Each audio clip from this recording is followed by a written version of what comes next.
Juchitán, tierra de leyendas, que en su nombre lleva la alusión al Yeshua, es sin duda tierra de contrastes, en donde convergen las más disímbolas manifestaciones culturales.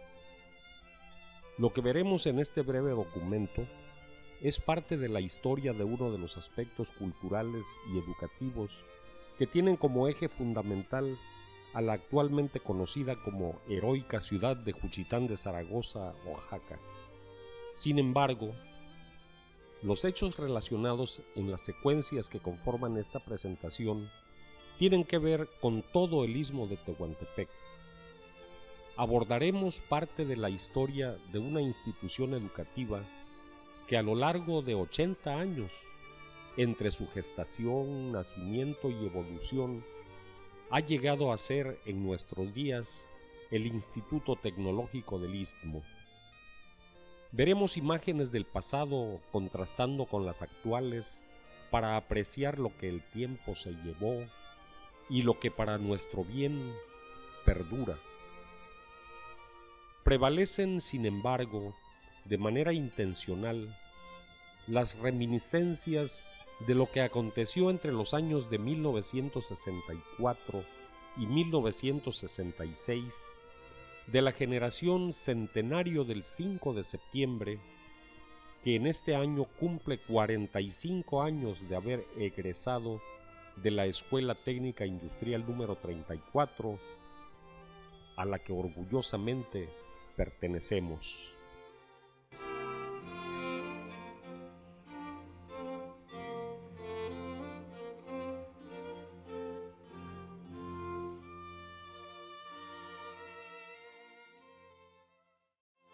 Muy cerca del punto geográfico en que se situó la cámara que captó esta imagen, un venturoso día 30 de diciembre de 1931, el pueblo asistió a un acto solemne que ha estado olvidado por décadas: la colocación de la primera piedra de la Escuela de Artes y Oficios de Juchitán. Para este histórico hecho, se construyó una urna en la que fue alojada una botella sellada que contiene los documentos del predio en el que se construyeron los primeros edificios, al frente y al costado poniente de la iglesia de San Vicente Ferrer, que albergan hoy a la Casa de la Cultura de Juchitán. Entre los manuscritos del profesor Germán López Trujillo aparece esta nota tomada el día mencionado, en donde hace alusión al programa de la ceremonia de colocación de la primera piedra.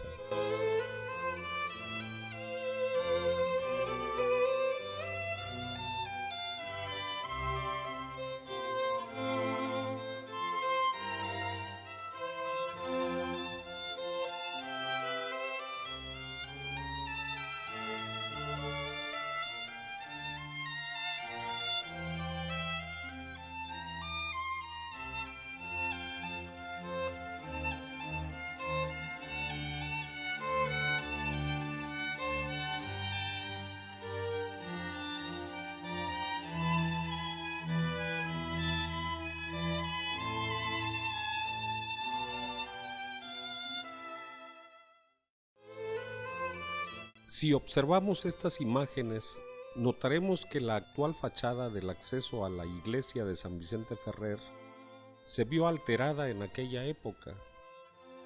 El mismo frontis que tiene el atrio en la actualidad, en los primeros años de la escuela, fungió como pórtico de ella, en donde podemos observar que estaba rotulado con el nombre de Escuela Industrial Federal.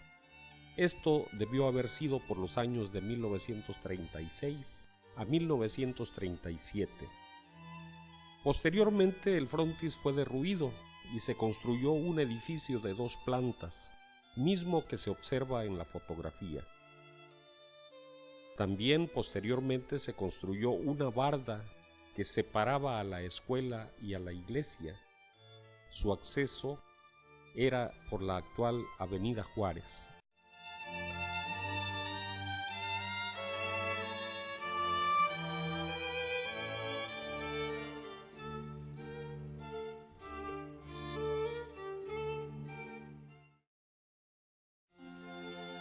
El 1 de abril de 1935 se inauguró el plantel con la denominación de Escuela de Artes, Industrias y Oficios de Juchitán, Oaxaca, aunque fue oficialmente reconocida a partir del 5 de mayo del mismo año, y tuvo como primer director al dinámico profesor campechano Raúl Loyo y Loyo, quien le dio un impulso de grandes proporciones, y la escuela sobresalió por sus actividades deportivas, cívicas y sociales. La primera generación de alumnos y personal docente dejaron muy gratos recuerdos. Posteriormente, en 1937, el profesor Loyo y Loyo fue cambiado para su tierra natal, Campeche, y la escuela quedó sin director, y más tarde fue nombrado el ingeniero Rafael Rosado Aragón para dirigirla, quien poco después fue sustituido por el ingeniero Noé Gómez, quien tampoco duró en su comisión, y vino en su lugar el ingeniero Luis Machado Chávez, quien permaneció en la escuela más de un año. La escuela se transformó en Prevocacional Industrial número 18 en el año de 1937, ya que el general Lázaro Cárdenas del Río, en aquel entonces presidente de la República, dio instrucciones para que todas las escuelas de artes y oficios se incorporaran al Instituto Politécnico Nacional, que se había fundado en 1936.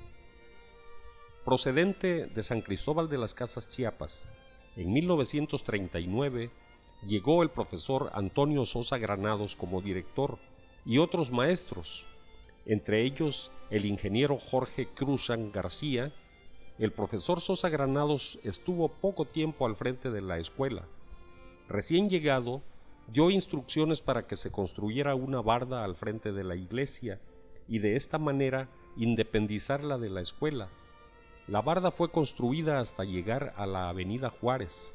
Esta disposición no fue del agrado del grupo de creyentes de la población y posiblemente por esta razón el profesor Sosa Granados fue cambiado a Jiquilpan, Michoacán. Para sustituirlo, llegó a esta ciudad el profesor Leonardo Fuentes del Río, quien trabajó con dedicación y apego a sus funciones. El profesor Leonardo Fuentes del Río dejó la dirección años más tarde y otras personas pasaron por ella transitoriamente, como los profesores Gumelich y Fortino Paulo Hernández.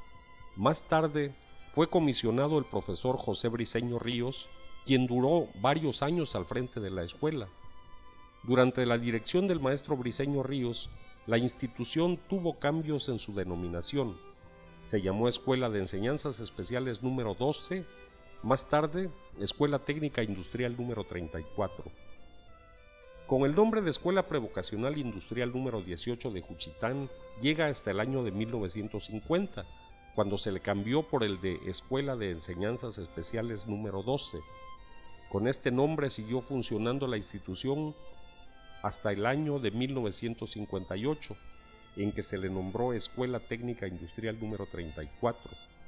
Así se llamaba cuando llegó a la dirección el profesor José Pineda López, que en 1964 logró que las autoridades educativas superiores autorizaran el funcionamiento de la Escuela Preparatoria Técnica, llamada Alejandro Guillot, siendo el primer director de la preparatoria el profesor José Pineda López.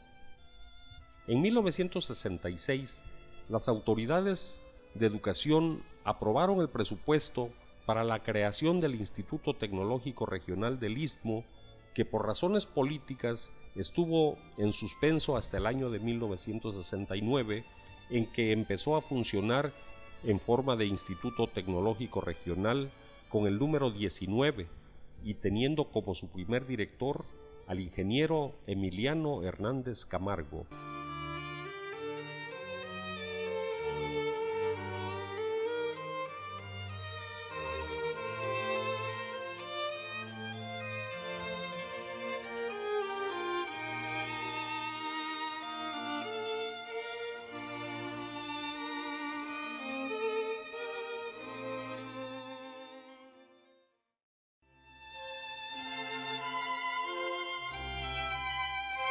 Esta fotografía la hemos visto repetidamente, ya que registra un momento digno de ser recordado, pues en ella quedaron plasmadas las imágenes de varios trabajadores a los que años más tarde nos tocaría el privilegio de conocer.